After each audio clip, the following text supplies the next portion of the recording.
ബഹുമാന്യരെ, പ്രിയപ്പെട്ടവരെ,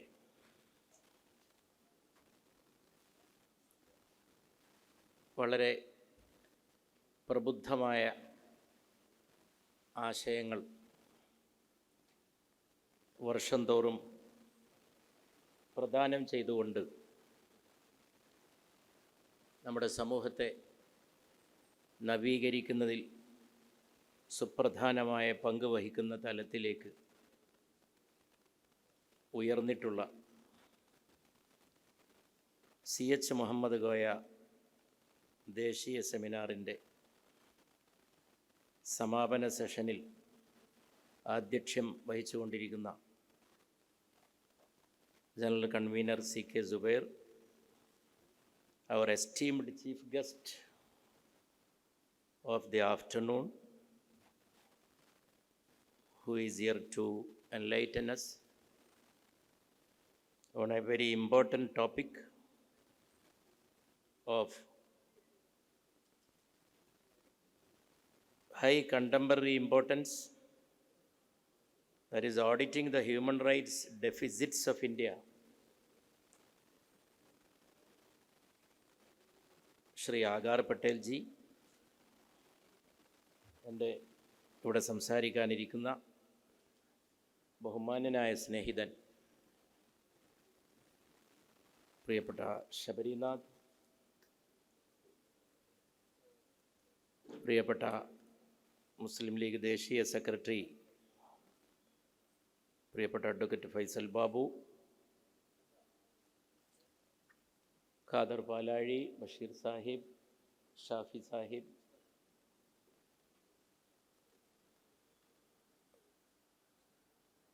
Abida Farooqui, Haneefa,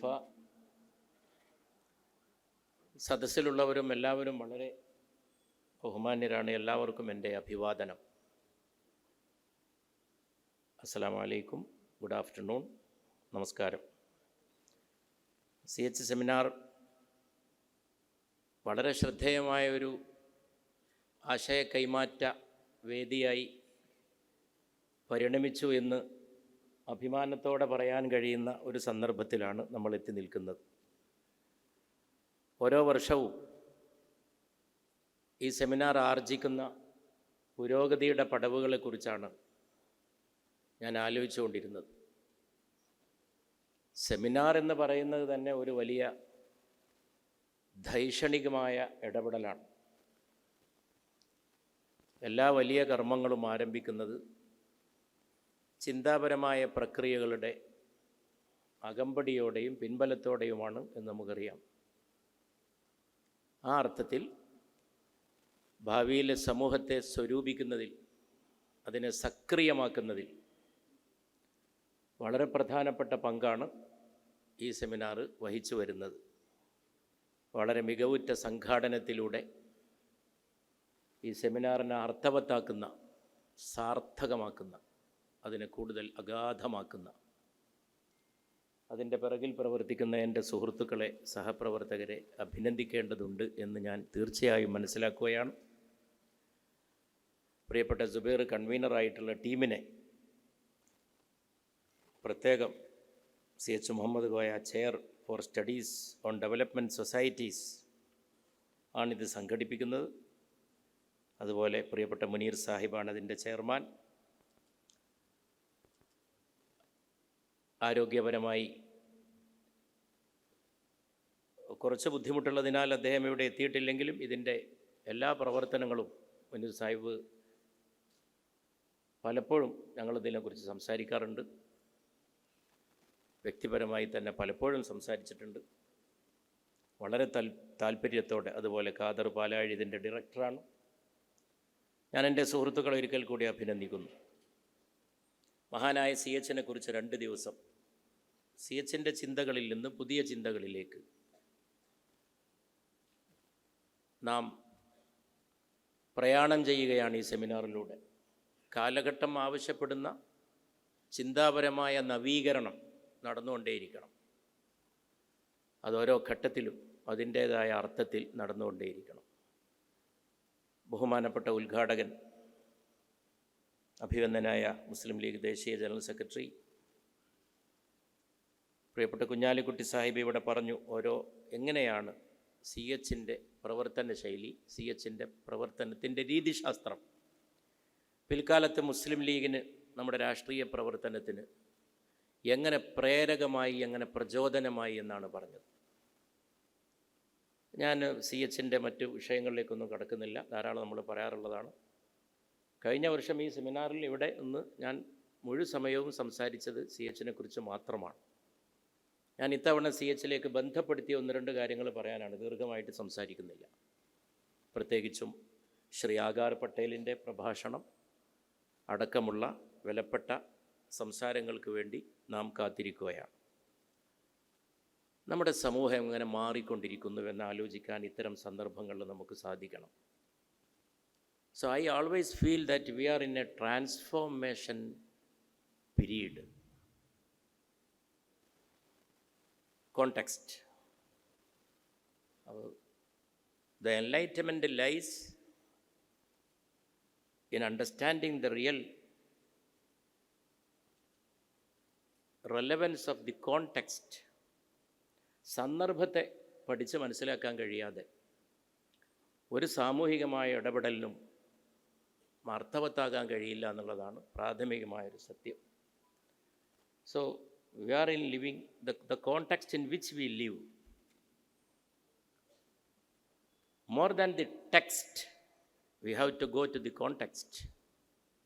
ടെക്സ്റ്റുകളെ ആശ്രയിക്കാം. We can depend upon the text in any branch of science, in any field of activity, in any sphere of social interventions. But always we have to keep in mind that the context is more important than the text. തിരുനബിയുടെ ഒരു വചനം പലപ്പോഴും ഞാൻ വർഷങ്ങൾക്ക് മുമ്പ് എൻ്റെ സദസ്സുമായിട്ട് പങ്കുവെച്ചതാണ്. സല്ലല്ലാഹു അലൈഹി വസല്ലം, അഫ്ളലുൽ ഉലൂമി ഇൽമുൽ ഹാൽ, അറിവുകളിൽ വെച്ച് ഏറ്റവും ശ്രേഷ്ഠമായത് അവസ്ഥയെക്കുറിച്ചുള്ള അറിവാണ്. അറിവിനെക്കുറിച്ച് ധാരാളം പറഞ്ഞിട്ടുള്ളതാണ് തിരുനബി സല്ലല്ലാഹു അലൈഹി വസല്ലം. അതിൽ നിന്ന് വളരെ വ്യത്യസ്തമായിട്ടുള്ള ഒരു ഉൾക്കാഴ്ച പ്രദാനം ചെയ്യുന്നു. അവസ്ഥ അറിയുക എന്നുള്ളതാണ്. അത് വെച്ചുകൊണ്ട് contemporary political scenario, contemporary cultural conditions, contemporary value system, value orientations, the challenges before us, the future related problems and the solutions which we have to find and we have to put into practice. ഇത്തരം കാര്യങ്ങളെക്കുറിച്ചുള്ള വ്യക്തമായിട്ടുള്ള ഒരു ബോധമാണ് ഇന്ന് ആവശ്യമായിട്ടുള്ളത്. പലപ്പോഴും ഇത് നഷ്ടപ്പെടുന്നു. കാഴ്ചപ്പാടില്ല, ചിന്തകളില്ല, ആലോചനകളില്ല, അങ്ങനെയാണ്. അപ്പോൾ ഇത്തരം ഒരു സന്ദർഭത്തിൽ സി എച്ചിൻ്റെ പശ്ചാത്തലത്തിൽ നിന്നുകൊണ്ട്, സി എച്ചിനെ ഏത് പശ്ചാത്തലത്തിലാണ് പ്രതിഷ്ഠിക്കാൻ എളുപ്പത്തിൽ സാധിക്കുന്നത് എന്ന് ചോദിച്ചാൽ, കഴിഞ്ഞ വർഷം ഈ സെമിനാറിലും ഞാൻ പറയാൻ ശ്രമിച്ചിരുന്നു. He was a renaissance man. C H Muhammad Koya Sahib ഒരു നവോത്ഥാന പുരുഷനായിരുന്നു. നവോത്ഥാനം എന്ന ആശയത്തോട് പൂർണ്ണമായി യോജിച്ചുകൊണ്ടല്ല ഞാനിത് പറയുന്നത്. It doesn't mean that I fully agree with the concept of Renaissance. There are many new thoughts coming about Renaissance itself. Many scholars opine that it cannot be called Renaissance. It can be more suitably called modernity. Modernity. Because Renaissance may bring many other problems. It is a European concept. Whether Renaissance of European Renaissance, whether it was completely positive to the future of humanity, which we can't be sure about that. പക്ഷേ അതേ സമയം modernity, which we want, which we need always. There are other modernities, postmodernism, many other concepts. But whether we may agree with the terminology or may we disagree, the concept is one and the same, modernity. So C.H. Muhammad Goya Sahib ഒരു നവോത്ഥാന പുരുഷനായിരുന്നു. നവോത്ഥാന നായകൻ മാത്രമായിരുന്നില്ല. അദ്ദേഹത്തിൻ്റെ വ്യക്തിത്വത്തിൽ, ഉള്ളടക്കത്തിൽ, കാഴ്ചപ്പാടിൽ, ഇടപെടലുകളിൽ, പ്രവർത്തന ശൈലിയിൽ നവോത്ഥാനത്തിൻ്റെ പ്രഭാവം, അതിൻ്റെ പ്രഭയും നമുക്ക് വളരെ വ്യക്തമായിട്ട് കാണാൻ സാധിക്കുന്നു. അദ്ദേഹത്തിൽ നിന്നുകൊണ്ട് മുന്നോട്ട് നോക്കുമ്പോൾ കേരളീയ സമൂഹം എങ്ങനെ മാറിക്കൊണ്ടിരിക്കുന്നു. ഞാനൊരു സംഭവം പറയാം, എല്ലാവർക്കും അറിയുന്ന, പലരും ശ്രദ്ധിച്ചു കാണും. ഗസയിൽ നടക്കുന്ന വളരെ ക്രൂരമായിട്ടുള്ള നരമേധം, അതിനെ മനസ്സിൽ വെച്ചുകൊണ്ട് എല്ലാവരെയും അത് വേദനിപ്പിക്കുന്നു. ആകെയുള്ള ആശ്വാസം, ആ വിഷയത്തിൽ ആകെയുള്ള ആശ്വാസം, the worldwide protest against this genocide with regard to Gaza. That is only relief. The democratic protest everywhere, throughout the nook and corner of the world.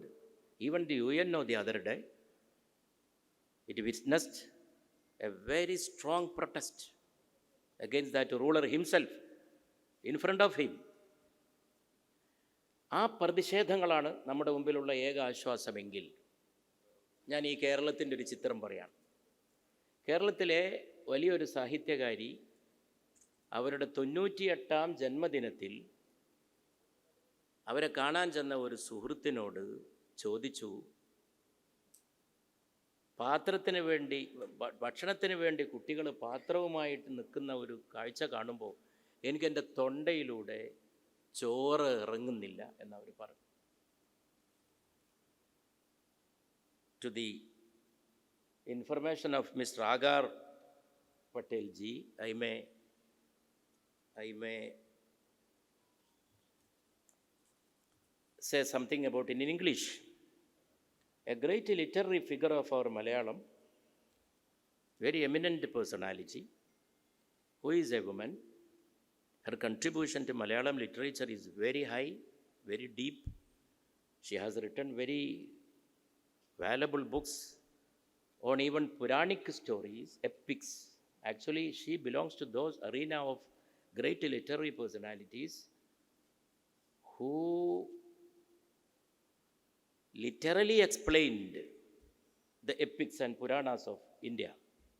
Then she, in her 98th age, when a friend went to her to greet her for her birthday, she said, not to the world, not to the social media, not to the other media, not to the public. She never wanted to make it publicized. She just shared a feeling, how can food go through my throat when I see children with vessels waiting for food in Gaza? This was a natural, spontaneous, painful comment that had come from her soul and spirit, human spirit. And it was that friend who shared that comment with the public. He said, Leelavadi teacher, M. Leelavadi, she made such a comment to me, very painful comment. Then suddenly started cyber attack against Leelavadi teacher. So what I mean is that this change, this kind of polarization, this kind of communalization, നമ്മുടെ സമൂഹം, this transformation, this communal venom that these cyber attacking people they were proving that you are not permitted to comment a word in favor of those little children are massacred by such a ruler against whom there is an arrest warrant from the International Criminal Court. രാജ്യാന്തര criminal കോടതി arrest warrant പുറപ്പെടുവിച്ചൊരു മനുഷ്യൻ ആണ് ഇത് ചെയ്തു കൂട്ടുന്നത്. നിങ്ങൾ എത്ര വെള്ള പൂശിയാലും ഇത്തരം കാര്യങ്ങളെ ന്യായീകരിക്കാൻ കഴിയില്ല എന്നാണ് കഴിഞ്ഞ ദിവസം ആ ഭരണാധികാരി കയറി വന്നപ്പോൾ ഐക്യരാഷ്ട്ര സംഘടന കൂക്കി വിളിച്ചുകൊണ്ട് അയാൾക്ക് പുറത്തേക്ക് ഓടേണ്ടി വന്നു. He had to quit the UNO hall, that ruler, amidst strong protests. If these people believe in democracy, then what is the meaning of this American democracy? So we will have to define the entire system of democracy. If they are real Democrats, America is the land of Abraham Lincoln and George Washington. such eminent presidents. So I don't prolong, I don't go to the details. Then Leelavati teacher, she is not used to social media, 98th age, taking rest.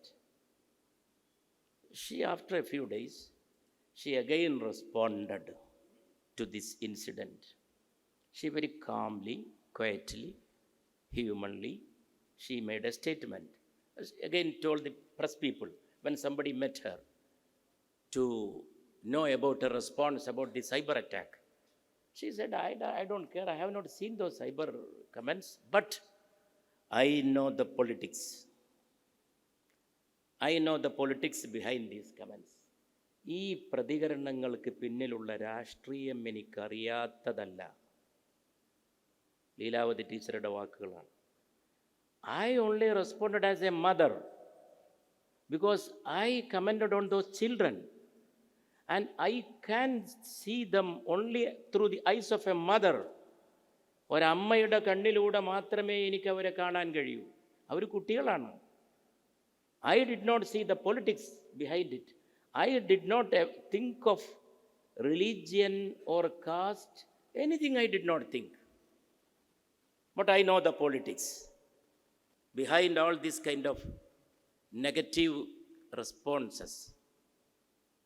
But I am not responding. Then she said, because I am a person waiting for death in my 98th year of age. 98-ാം വയസ്സിൽ മരണം കാത്തു കിടക്കുന്ന ഞാൻ അതിനോട് പ്രതികരിക്കാതിരിക്കുകയാണ്. ഇത്രയും പറഞ്ഞ Leelavathi teacher നൽകുന്ന സന്ദേശം എന്താണ്? കേരളീയ സമൂഹത്തെ നാം ഇനി എങ്ങനെ കാണണം?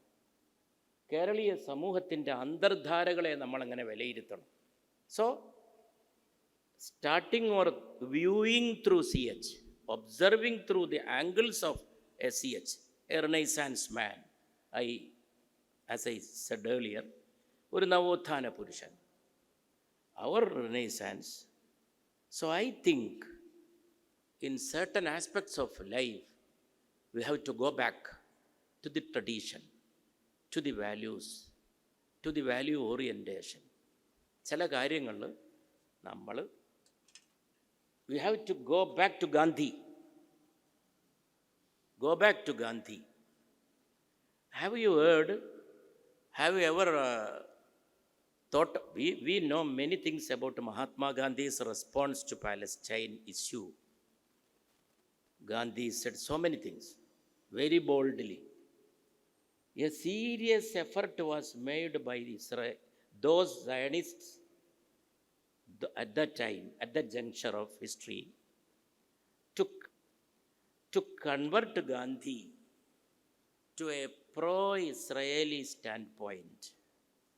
Many people came here. One friend there was in South Africa, along with Gandhiji. He was specially deputed by Zionists to convince Gandhi to convert Gandhi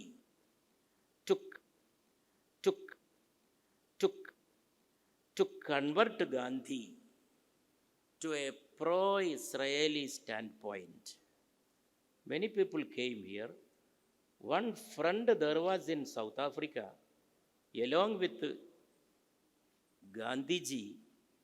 He was specially deputed by Zionists to convince Gandhi about the importance of to be born Israel. He failed to a certain extent. Then two others came to help him again to convince Gandhi. Three of them met Gandhi. And you know that two of them, one became the president of Israel afterwards, another became the prime minister of Israel. One former prime minister, former president visited Gandhi to convince him to change Gandhiji's. Even Gandhiji was criticized. He was appeasing Muslims. Then Gandhi replied, even to the freedom movement, I never think of appeasing Muslims. Then why should I appease them for Palestine? നിങ്ങൾ മുസ്ലിങ്ങളെ പ്രീണിപ്പിക്കുകയാണോ എന്ന് ചോദിച്ചപ്പോൾ ഗാന്ധിജി പറഞ്ഞു, ഞാൻ ഈ സ്വാതന്ത്ര്യ സമരത്തിന് വേണ്ടി പോലും അവരെ പ്രീണിപ്പിച്ചിട്ടില്ല, എന്നിട്ടാണോ പലസ്തീനു വേണ്ടി? We have to again Gandhi to understand Gandhi. Gandhiji used a word about Israel. What you are doing in Palestine is naked terrorism. 75 years back. This was the word used by Mohandas Karamchand Gandhi. Naked terrorism. മഹാത്മാവിൻ്റെ walk പുലർന്നിരിക്കുന്നു. If it is a prophecy by that great personality, great guru of humanity, I call him Gandhi, it is proved true, that kind of terrorism. So worldwide, this kind of things happen. So the only solution of humanity, if even the rulers of the world miss in their hearts or minds the feeling of humanity, what will be the fate of this world? രാജ്യം ഭരിക്കുന്നവരുടെ, ലോകം ഭരിക്കുന്നവരുടെ മനസ്സുകളിൽ നിന്ന് മനുഷ്യത്വം അസ്തമിച്ചാൽ ലോകമെന്താകുമെന്നുള്ള ഒരുപാട് പാഠങ്ങൾ നമ്മൾ പഠിച്ചുകൊണ്ടിരിക്കും. കേരള രാഷ്ട്രീയവും മാറുകയാണ്. കടുത്ത വർഗീയവാദികൾക്ക് മതേതര കുപ്പായം തയ്പ്പിച്ചു കൊടുക്കാൻ പുതിയ മതേതര പാഠശാലകൾ തയ്യാറാക്കപ്പെടുകയാണ്. കടുത്ത വർഗീയവാദികൾക്ക് മതേതര കുപ്പായമിട്ട് അവർ രംഗത്ത് കൊണ്ടുവരാൻ ഇങ്ങനെയുള്ള ഒരു കാലത്ത് I believe we have to redefine the system, that discover, realize, and we have to be very serious about history, our memory. Memory and history, it is interrelated, it is intermingling, it is mixed. Memory becomes history. Memory in the case of a person, it is only a personal experience, his own self. But when it becomes a social phenomena, it becomes history. So without, even in his, why these people are so much playing with history? Everywhere they are playing with history, because history can be used as a tool to use power on the sideline, the depressed and downtrodden people. I am not prolonging my words. I would like to conclude. ഈ വർഷത്തെ CH seminar നമുക്ക് ഇത്തരം ചർച്ചകളിലേക്ക് മുന്നോട്ട് പോകാനുള്ള വഴിയൊരുക്കി തരട്ടെ. ഈ ചരിത്രത്തെ ഗൗരവത്തോടെ സമീപിക്കാൻ, ചരിത്രത്തിൻ്റെ പാഠങ്ങൾ പഠിക്കാൻ, ചരിത്രത്തിൻ്റെ സൗഹൃദ ശക്തികളെ കൂടുതൽ കണ്ടെത്താൻ, സൗഹൃദ ധാരകളെ, അതിന് CH സെൻറ്റർ ഇനിയും ശ്രമങ്ങൾ നടത്തണം. ഞാൻ CH സെൻറ്ററിന് അതിന് പദ്ധതികൾ ആവിഷ്കരിക്കട്ടെ. CH സെൻറ്ററിന് CH ചെയറിന് നല്ലൊരു തുക MP ഫണ്ടിൽ നിന്ന് ഞാനിവിടെ മലപ്പുറത്ത് MP ആയിരുന്ന സമയത്ത് അനുവദിച്ചിട്ടുണ്ട്. അഷ്റഫ് തങ്ങളും നമ്മുടെ ബഹുമാനപ്പെട്ട ഇബ്രാഹിം മുഹമ്മദ് സാഹിബൊക്കെ ഉണ്ട്. മോശമില്ലാത്ത അതിൻ്റെ പണി നടക്കുന്നുണ്ട്, തീരാറായി എന്നാണ് എനിക്ക് തോന്നുന്നത്, അല്ലേ ഇബ്രാഹിം മുഹമ്മദ് സാഹിബ്? ബിൽഡിങ്ങിൻ്റെ ഉദ്ഘാടനത്തോട് അടുത്തിട്ടുണ്ട് ബഷീറെ. അതെ, എങ്ങനെ? അതിൻ്റെ ഇവിടെ അല്ലല്ലേ ഞാൻ ഫൈസലുമാകും. അതുകൊണ്ട് അപ്പോൾ അത് എത്രയും പെട്ടെന്ന് നമ്മളെ പ്രവർത്തനങ്ങൾ വ്യാപിക്കട്ടെ. അവിടെ എനിക്ക് പറയാനുള്ളത്, ചരിത്രം കൂടുതൽ CH ചെയർ ശ്രദ്ധിക്കണം. ചരിത്രം, സംസ്കാരം, history and culture. I used to discuss this matter with Rahul Gandhi. When I was discussing in Lok Sabha, we used to discuss many things, mostly culturally related political affairs. I once told him, we will have to more and more depend and concentrate and focus on cultural aspects of India's tradition and secular credentials. And especially because of this present government has taken as their slogan cultural nationalism. I think we will have to do it. ഈ central ഞാൻ ഒരിക്കൽ അദ്ദേഹത്തോട് പറയണ്ടായി, സാംസ്കാരിക കാര്യങ്ങൾ കൂടുതൽ ശ്രദ്ധിച്ചു പോകണം.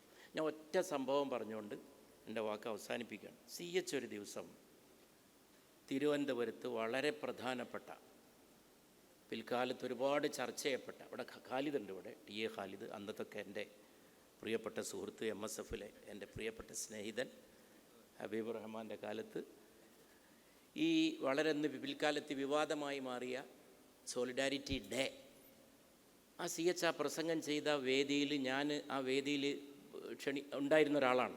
CH ഉദ്ഘാടകനും ഞാൻ അന്നൊരു മുഖ്യ പ്രഭാഷകനുമായിരുന്നു. എൻ്റെ ജീവിതത്തിൽ മറക്കാൻ കഴിയാത്ത അനുഭവമാണ്. അന്നാണ് CH അഫ്ഗാനിസ്ഥാനിലെ ചെമ്പടയെ എതിർത്ത് വിമർശിച്ചു. അതിന് NE ബാലറാം മറുപടി പറഞ്ഞു. ബാലറാമിന് പിന്നെയും CH മറുപടി പറഞ്ഞു. അങ്ങനെ പറയാൻ ഞാൻ ബാലറാമല്ലല്ലോ എന്ന് CH പറഞ്ഞു. അങ്ങനെയൊക്കെയുള്ള തുരുതുരാ ഉള്ള വളരെ സീരീസ് ആയിട്ടുള്ള ചർച്ചകൾക്ക് അത് വഴിവെച്ചു. അത് കഴിഞ്ഞിട്ട് അന്ന് രാത്രി എന്നോട് CH കഞ്ഞി കുടിക്കാൻ പോരുന്നോ എന്ന് ചോദിച്ചു. അന്ന് CH ഉപമുഖ്യമന്ത്രിയാണ്. കഞ്ഞി കുടിക്കാൻ പോയി ക്ലിഫ് ഹൗസിൽ. കഞ്ഞി കുടിച്ചോണ്ടിരിക്കുമ്പോൾ CH എന്നോട് ചോദിച്ച ചോദ്യം, അബുസ്സബാഹിൻ്റെ കൈവിരലുകളിൽ മുറിവിൻ്റെ പാടുകളുണ്ടായത് എങ്ങനെയെന്നറിയുമോ എന്നാണ്. ഞാൻ ഈ കാര്യം വേറെ ഒരു പുസ്തകത്തിലോ എവിടെയും വായിച്ചിട്ടോ കേട്ടിട്ടോ ഇല്ല. ചരിത്രത്തോടുണ്ടായിരുന്ന CHൻ്റെ പൊക്കിൾക്കൊടി ബന്ധം, രാഷ്ട്രീയ രംഗത്ത് ഇടപെടുന്നവരും സാമൂഹികമായി പ്രവർത്തിക്കുന്നവരും ചരിത്രത്തെ, സംസ്കാരത്തെ എത്രമാത്രം ഉള്ളിൽ വഹിക്കണമെന്നതിൻ്റെ തെളിവ്. അപ്പോൾ പിന്നെ ഒരുപാട് കാര്യങ്ങൾ പറഞ്ഞു. അബുസ്സബാഹുമായിട്ടുള്ള എൻ്റെ കുടുംബ ബന്ധമൊക്കെ വെച്ചിട്ടായിരിക്കണം ആ ചോദ്യം ചോദിച്ചിട്ടുണ്ടാവുക. എനിക്കറിഞ്ഞൂടായിരുന്നു. അബുസ്സബാഹ് ഉത്തരേന്ത്യയിൽ അലഞ്ഞു നടന്നൊരു കാലമുണ്ട്. ഫറൂഖ് കോളേജ് സ്ഥാപിക്കുന്നതിന് മുമ്പ് സ്വാതന്ത്ര്യ സമരത്തിൽ പങ്കെടുത്തത്, വിപ്ലവ പ്രവർത്തനങ്ങളിൽ ഭാഗഭാക്കായത്, അതിൻ്റെ ഫലമായിട്ട് അപകടം പറ്റിയത്, ഇതാണ് CH പറഞ്ഞു തരുന്നത്. ഇത്രത്തോളം ചരിത്രത്തിൻ്റെ പ്രകാശത്തിൽ ജീവിക്കുകയും അതിൻ്റെ വെളിച്ചത്തിലൂടെ ഭാവിയെ ഉറ്റുനോക്കുകയും ആ ഭാവിയിലേക്ക് കാലെടുത്ത് വെക്കുക മാത്രമല്ല അതിനെ പരിവർത്തിപ്പിക്കുകയും ചെയ്ത ഒരു മനുഷ്യനെ കേരള രാഷ്ട്രീയത്തിൽ കണ്ടെത്താൻ പ്രയാസമാണ് എന്ന് മാത്രം പറഞ്ഞുകൊണ്ട്, വിൻസ്റ്റൺ ചർച്ചിലിൻ്റെ, നെഹ്റുവിൻ്റെ ഒക്കെ ശ്രേണിയിലുള്ള നേതാവായിരുന്നു CH എന്ന് അദ്ദേഹത്തെ തിരിച്ചറിയുമ്പോഴാണ് അദ്ദേഹത്തിൻ്റെ വ്യക്തിത്വത്തിൻ്റെ ആഴവും അദ്ദേഹം സൃഷ്ടിച്ച പരിവർത്തനത്തിൻ്റെ അഴകും നമുക്ക് ഉൾക്കൊള്ളാനാവുക എന്ന് കൂട്ടിച്ചേർത്തുകൊണ്ട്, വലിയ വലിയ വാക്കുകൾക്ക് കാതോർക്കുന്ന ഈ സദസ്സിൽ എൻ്റെ വാക്കുകൾ ദീർഘിച്ചു പോയോ എന്ന ശങ്കയാൽ എന്നത് അവസാനിപ്പിച്ചു കൊള്ളുന്നു. ശ്രീ ആകാർ പട്ടേൽ അടക്കമുള്ളവരുടെ വാക്കുകൾക്ക് വേണ്ടി കാത്തിരിക്കുന്നു. എല്ലാവർക്കും എൻ്റെ ആശംസകൾ. ഇത്ര അർത്ഥവത്തായ 2 ദിവസം സുബൈർ എന്നോട് പറയായിരുന്നു, ഈ 2 ദിവസവും കേട്ടുനിന്ന. അപ്പോൾ ശരിക്ക് ഇവിടെ ഈ സെമിനാറിൽ ഏറ്റവും അധികം അഭിനന്ദിക്കേണ്ടത് ഈ 2 ദിവസവും ഇത് ശ്രദ്ധയോടെ കേട്ട സദസ്സിൽ വന്ന പണ്ഡിതന്മാരെയാണ്, അറിവിനെ സ്നേഹിക്കുന്നവരെയാണ്. ഭാവി കാലങ്ങളിൽ അറിവിൻ്റെ വലിയൊരു ശില്പശാലയായി ഈ 2 ദിവസത്തെ സെമിനാർ ഇപ്പോൾ തന്നെ മാറിക്കഴിഞ്ഞിരിക്കുന്നു. അതിൻ്റെ കാന്തി വർദ്ധിക്കട്ടെ. കൂടുതൽ അന്വേഷണങ്ങൾ, കൂടുതൽ പുതിയ ഇടപെടലുകൾ ഇവിടെ നിന്ന് ഉരുത്തിരിഞ്ഞു വരട്ടെ. ഇതിൻ്റെ മിന്നൽ പിണറുകളിൽ, ഈ സെമിനാർ പ്രസരിപ്പിക്കുന്ന മിന്നൽ പിണറുകളിൽ ഹൃദയങ്ങളും മനസ്സുകളും ജ്വലിക്കട്ടെ എന്ന് ആശംസിച്ചുകൊണ്ട് എൻ്റെ വാക്കുകൾ അവസാനിപ്പിക്കും.